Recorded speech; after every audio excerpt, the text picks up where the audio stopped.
Hello friends, আজকে আমি Maggi বানাবো, ভেজ ম্যাগি। তার জন্য এখানে ম্যাগি তো নিয়ে নিয়েছি, 3 প্যাকেট ম্যাগি নিয়েছি। আর এখানে কিছু ভেজিটেবল নিয়েছি, বিনস নিয়েছি, পেঁয়াজ নিয়েছি, দুটো লঙ্কা কেটে নিয়েছি, গাজর নিয়েছি, আর কিছু রেড নাট নিয়েছি। আর এখানে ম্যাগি মশলাটা রয়েছে। তো চলো এবার শুরু করি। তো এখানে আমি গরম জল বসিয়ে দিয়েছি, এটা এগিয়ে নিই একটু।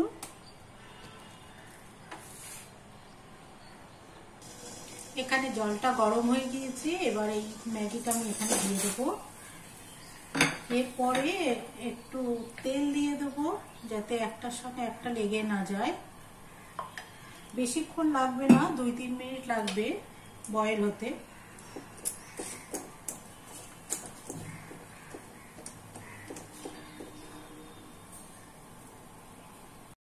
এবার এটা পুরোপুরি বয়েল হয়ে গিয়েছে, এবার এই জলটাকে আমি ড্রেন করে দেবো।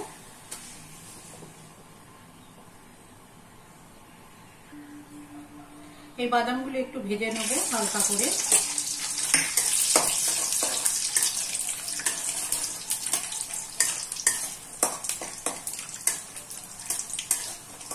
বেশি সময় লাগবে না, খুব তাড়াতাড়ি হয়ে যাবে।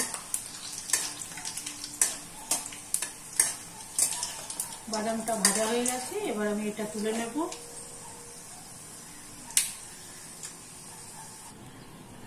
বাদাম ভাজা হয়ে গিয়েছে, এবার এই সবজিগুলো এই তেলের ভেতরে দিয়ে দেবো, হালকা করে ফ্রাই করে নেবো। সরু সরু কাটা আছে বলে তো বেশিক্ষণ লাগবে না বয়েল হতে।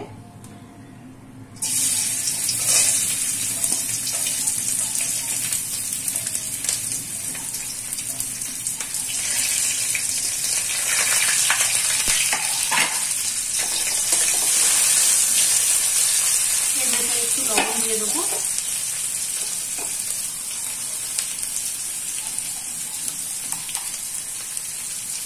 বেশি লবণ দেবো না, ম্যাগি মশলাটা আছে, টমেটো সস দিতে হবে, সেই জন্য বেশি লবণ দেবো না।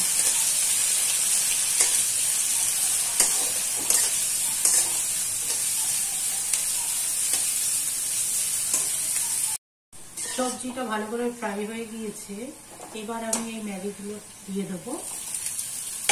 এর ভেতরে ম্যাগি মশলাটা দেবো, আর যে বাদামটা ভেজে রেখেছিলাম ওটাও দিয়ে দেবো। টমেটো সস আর চিলি সস আছে, এটাও দিয়ে দিলাম।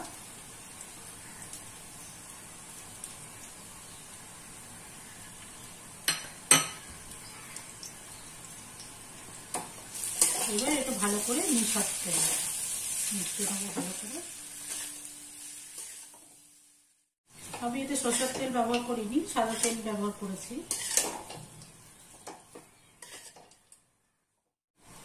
খুব ঝরঝরে হয়েছে, যেহেতু বয়েল করার সময় একটু তেল দিয়েছিলাম। তো এখন এটা আমার ভালোভাবে মেশানো হয়ে গিয়েছে, এটা পুরোপুরি কমপ্লিট। এবার প্লেটিং করবো।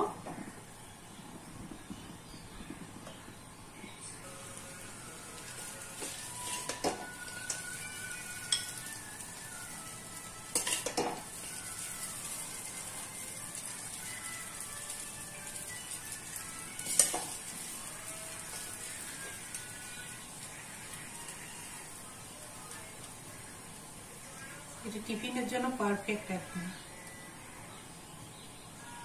যদিও আমি ম্যাগি খাই না, আজকে অনেকদিন পর করেছি।